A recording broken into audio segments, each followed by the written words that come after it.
All right. I probably shouldn't have ended the live that abruptly, but I figured I might as well do an unboxing video. I haven't done one of those in a good while. Oh my gosh, oh my gosh, oh my gosh, guys.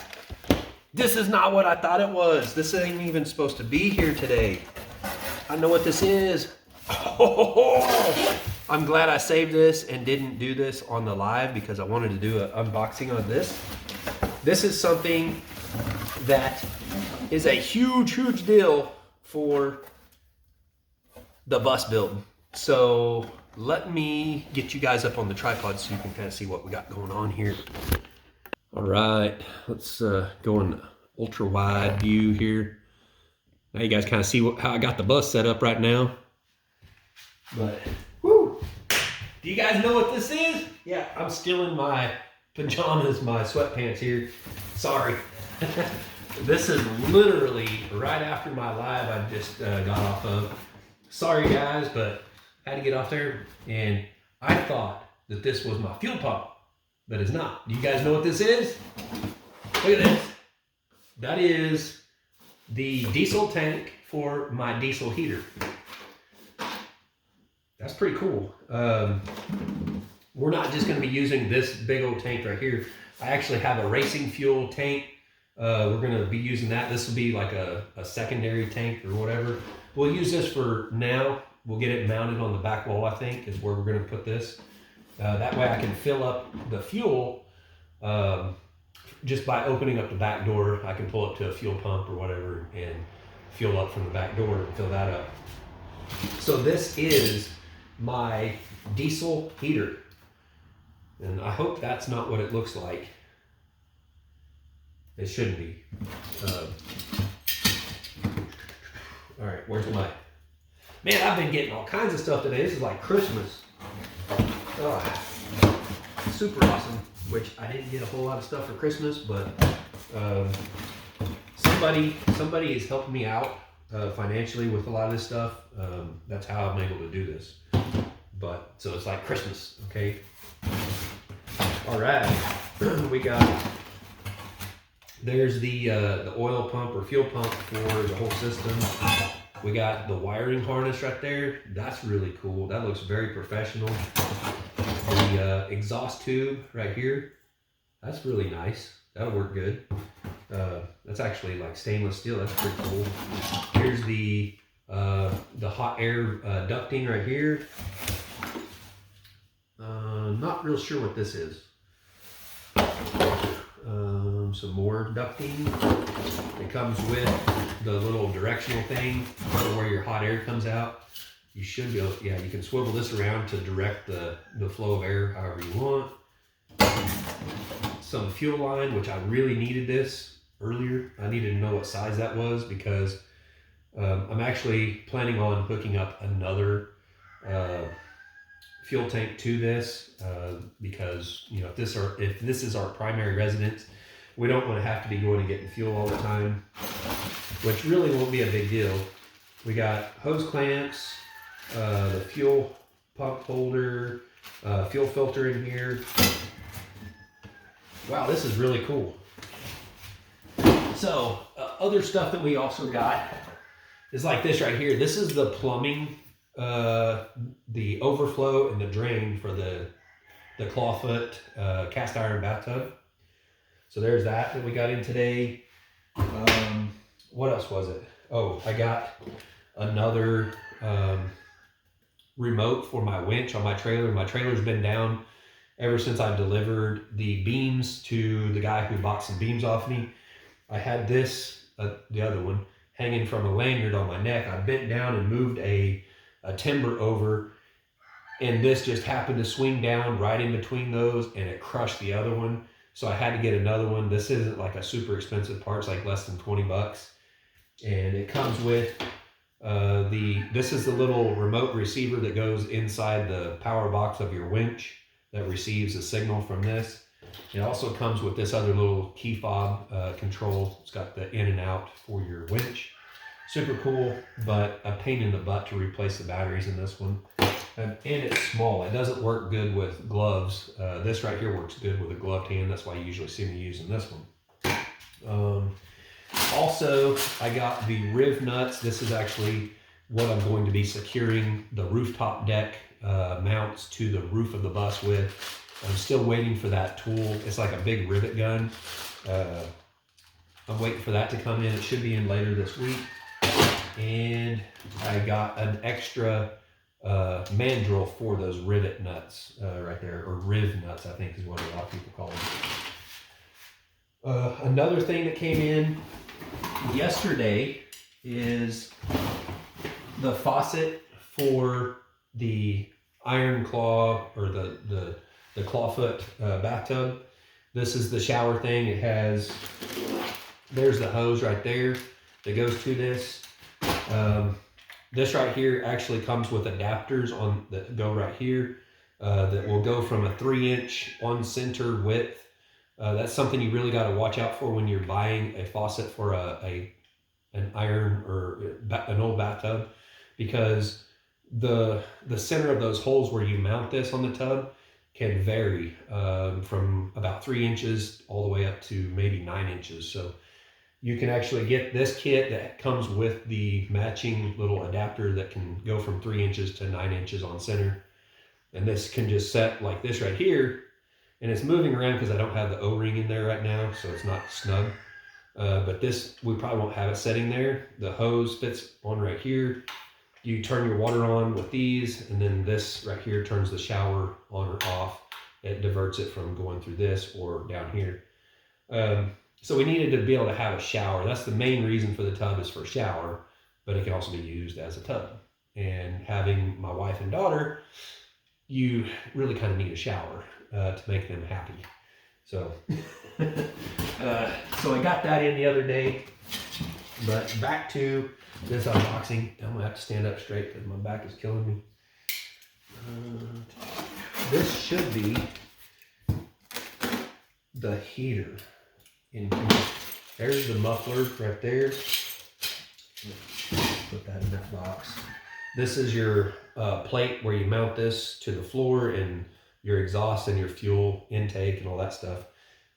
You'll have the fresh air intake for the combustion chamber, and then the muffler or whatever exhaust pipe comes through the other one. Also, your fuel intake can come in through here, or I guess that's where it has to come in through. But the fuel is actually going to be inside the bus, so it can stay warm and not gel up on you, because if it gets really, really cold and your fuel gels up, well, your heater's not going to work either. So that's another thing you have to be mindful of. But yeah, I've got a little instruction manual here. Let's see. All right. Okay, this is a Chinese one, but it is in English here. Looks pretty good. And right there it is. Oh my gosh. Look at this thing. Hopefully I can get it out of here and show you guys. Oh, look at that. This is like a die cast. I thought this was going to be plastic. That's die cast aluminum. Oh my gosh.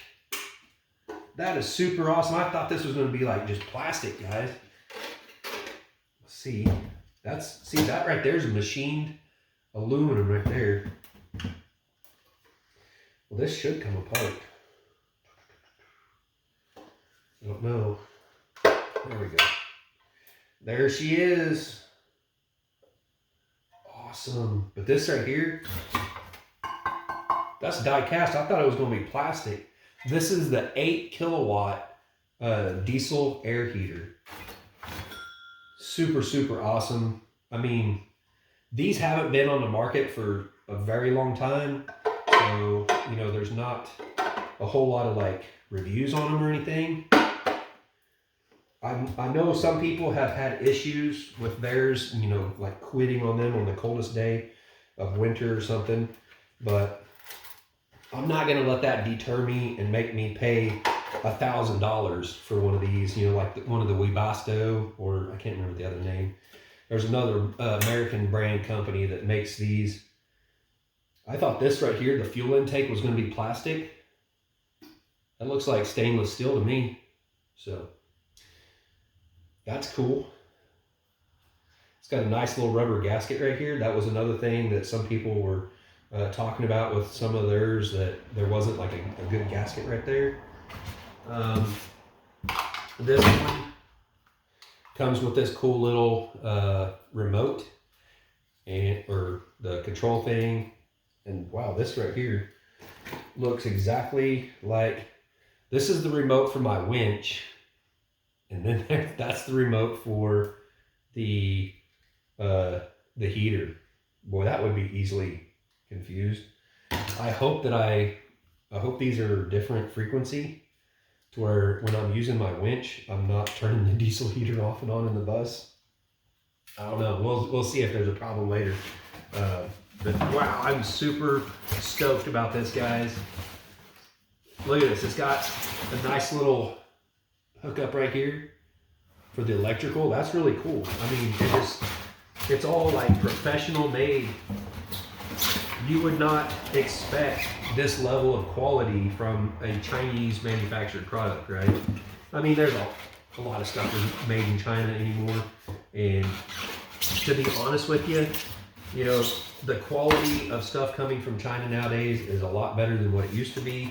They caught a bad rap there for a while. But I mean, it looks like everything's here. It's all, you know, it's actually higher quality than I expected. From the pictures and everything, I thought this was going to be a plastic body. Now, some of the 5 kilowatt ones probably are a plastic body. But this one right here, the 8 kilowatt, it's aluminum die cast. So super, super tough and durable. I don't have to worry about this thing like getting real hot and melting down the plastic or anything. That is really cool. And then it came with a 15-liter tank. That's weird, because I'm pretty sure when I got this, it said a 10-liter, that it came with a 10-liter tank. And this is a 15. It says right there, 15-liter. Yeah, because I wasn't picturing it being this big. That's pretty good size right there. I don't know exactly what 10 liters is. That's what, 4 gallons maybe? Or 2 or 3 gallons? I want to say that's probably pretty close to 3 or 4 gallons. I don't do the conversion for me because I don't know how to do that. I mean, Google would probably do it for me. But oh man, super excited, guys. Anyways, I guess that's it for the unboxing today. Just kind of show you guys everything that I got in today. Hopefully there'll be more stuff coming in. I've got a bunch of stuff on order for the bus. So there'll be, I guess, more unboxings. Oh, let me show you guys the flooring. I know some of y'all, you may not have seen the live, and you're sitting here in this video going, what? You got flooring in there, dude. Yeah, look at this. I know I've moved everything over here onto the flooring, and I got this insulation here. This is going to go on the fender wells. But look at that. Isn't that something? Yeah, last night it was in the teens, and I could feel the cold coming off of these fender wells when I'd walk by them. I was like, oh my gosh. And then the windows. That is a big energy transfer right there. I've got to get some of these windows covered. Maybe get some insulated curtains in here for parts of the windows that aren't going to be covered with insulation. Some of these, like if there's a refrigerator or, you know, something, we're probably going to block out some of these windows. They'll have insulation covering them. So that's going to help out with insulation quite a bit. The roof is going to be insulated. And I think we're going to put a little bit on the walls right here, just like a 1/4 inch of insulation to just have a little bit of a thermal barrier between that steel and, you know, the inside air. Because when you touch it and it's cold, you know that it's, you know, transferring the heat. This right here is what I have left to do. Check that out. Yeah, that's where I stopped and left off last night because my knees were killing me. But look at this. This is what I done all day yesterday, installing all this right here. It's coming together, guys. It's coming together. I'm super excited about this build, and we just got the diesel heater on one of the coldest days that we've had this winter. That's super awesome. I got that. I'm probably going to have to see if I can't get that thing hooked up, figure out exactly where I'm going to place that here in the bus. I really have no idea. I think what I'm planning is actually putting mine and my wife's bed over here on this side of the bus. So I need to get that figured out, because, and this is all because of where the gray water tank is going. It's going to have to go on the driver's side of the bus over here. I think the bathtub is going to go right here in this area. The composting toilet right here, we'll build a box over this and have insulation in between the box and everything. And then we can have a vent going through the wall. And whenever things get stinky or whatever, you can open this thing, have emergency escape if it's that bad. But I'm thinking we'll have just the bathroom right here, and the shower will probably be right here. And so the bathroom is going to have a wall, right? Kind of built around it, maybe a pocket door or something right here. You know, I don't know if there'll be a pocket door, because space is definitely going to be a thing. There'll probably actually end up being a wall right here, and you'll probably go in and then have a door or something right here or something, maybe. I don't know. Or maybe a shower curtain that can kind of block things off. But over in this area would be probably the shower. I don't want to put the shower on this side, because I need to put bunk beds in probably right here. And so, yeah, it would probably have the tub over here, gray water tank right there. And where that brings in an issue is plumbing to the gray water tank. We'll probably have the sink on this side. On the other side of the bunk beds will probably go from right here over to about here. So I don't know if we're going to have the sink right over here by this emergency exit window or what. And then on this side, I have our solar underneath of a pull-out couch over on this side. So we'll probably have electrical coming down in here somewhere. I don't know. That's all still up in the air, but I got to figure out where the gray water tank has to go on this side, because underneath the bus, we have the exhaust pipe right here. And so that would get in the way of putting the gray water tank under there. The fresh water could go under the bed on this side, a tub on this side that makes for a nice, pretty short run from the fresh water to there. And so what I'm thinking is we'll figure out exactly where the bed will be. And then I want to place the diesel heater right here. And that way it can blow straight up through here and be able to blow all the way up to the front end of the bus to help warm up the entire bus. So somewhere in this general area is where we're probably going to have the diesel heater. And then the foot or the head of our bed will probably be right from that window, not back here, but we'll have like a desk right there, I'm thinking. And then the bed will start there, and it'll go 72 inches up this way, which will probably be about right here. So that's probably 3 windows. I'm thinking is probably close to 72. And then there'll probably be maybe a wall right here, just a short wall. And yeah, that'll be kind of the bed coming out here. 52 inches, I think it is. 52 by 78, I think. Something like that. I don't remember the dimensions of a full size, but yeah, probably go to right here. And then the diesel heater can blow right up beside this and up through here into the rest of the bus and keep everybody nice and warm. So that is the extent of my planning. And you guys got to see some of the unboxing. I had to buy 10 boxes of this Procore flooring. Shoot, dang, that was a lot of money. Plus the insulation, everything. I actually had to call the bank and up my limit for that day in order to pay for everything that day. That was crazy. But I got all of that one day. You guys seen the video where we took the bus into town, went to Lowe's, did the way in or the way out, whatever, on the bus, and seen how much weight the bus lost. If you haven't seen that video, go check it out. I can't remember the name or the title of that video, but we went and did the way out and everything, or way in.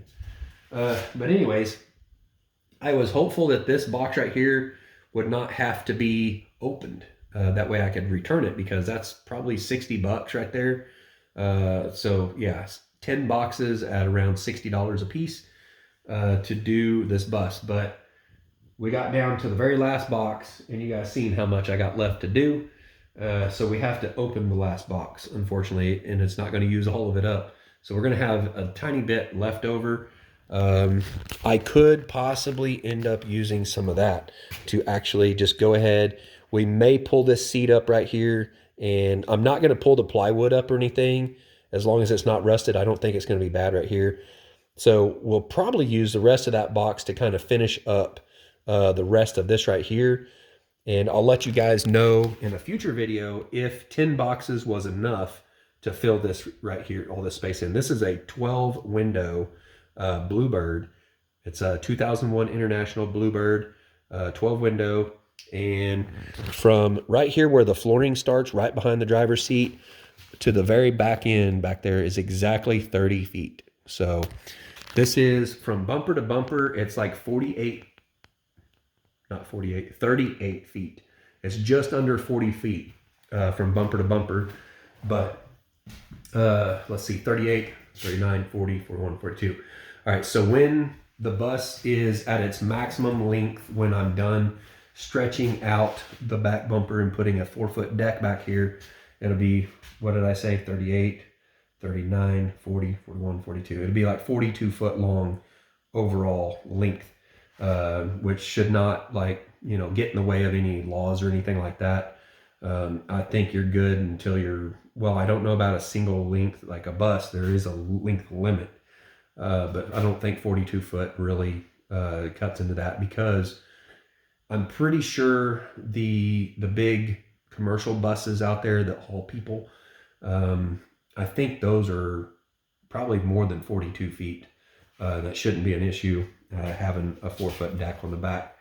And I may end up putting some lights on the back end of that, so that we don't run into any issues in any of the states that we could possibly end up driving through with, you know, overhang or whatever, pasture lights, that sort of thing. So that's another thing you got to kind of think about, is moving your tag out with that bumper to the very back end. Because if you put a motorcycle or bikes or something on that back deck and it's blocking or obstructing your tag, you got to think about that. So we'll probably end up mounting the tag on the back end of the bumper and putting our turn signals and brake lights on the back end of that bumper too. So that's another thing I got to think about when I do something like that. And if you end up doing a build like this, you got to think about those things too, because some states could be some sticklers on that stuff, especially DOT. You got to know these things about the DOT and where your marker lights and everything have to be. I don't know that you have to have any midship lights, which is like a middle of your ship, basically on the outside, turn signal, whatever, but it is a good idea to have them. That way, if there's a vehicle alongside you and you turn your blinker on, you know, you kind of want them to see that flashing light over there. I mean, they don't usually pay attention, but you want it there anyway for safety. But anyways, I'm super excited. Look at this. Woo! Look at that. Yeah, we didn't end up cutting this because it actually worked out just perfect to where this one right here went perfectly right there with that. See? So I didn't actually have to cut the radius. We'll have trim. There's going to be like a 2x4 right here, so it's going to actually cover up all of that right there. I didn't have to do such a nice job on cutting these radius right here. I could have squared that off because there's going to be 2x4s framing this up, and most everybody is going to end up doing that. You're just going to build kind of a square structure around your fender well, and then, you know, put some insulation over it. I may end up buying some of that, like the Great Stuff foam in the can, and using that to insulate it, because then I can just basically build a structure and just fill it in with insulation. At the same time, you also got to think, well, what if you want to, you know, store stuff in there? You know, it could be just an extra little cubby space. You know, if you could put some thin insulation, it would work, and you still also have a little bit of extra storage. That's the thing, you know, you need storage for a lot of things, but I've heard a lot of people say that they were worried about storage and stuff, and they actually found out they had, you know, put in like way too much storage. Like they just had all kinds of cabinets and stuff, way more than what they needed. That's the other thing, is we're going to have to downsize and just have like a set of, you know, eating utensils and stuff for each person, instead of all the like the dishes and stuff we have in the house. We just really don't need all that stuff, and we need to really downsize on what we got and everything. And so I'm going to be probably doing a lot of Facebook Marketplace selling of a lot of the stuff we got around here, so we can really downsize and maybe, you know, recoup a little bit of money from that and help put into this build and everything and what we're doing, and trying to become debt free and just, you know, start minimizing down what we just need. And so we can move into this bus and get on this journey and, you know, just, and bring you guys along. So anyways, I hope you guys enjoyed this video. I've rambled and rambled all day long. I probably spent 5 hours just doing a live, well, 4 hours or so doing a live. And now this video. So anyways, my arm's hurting. I'll see you guys on the next one. Bye. Have a great day. Bye.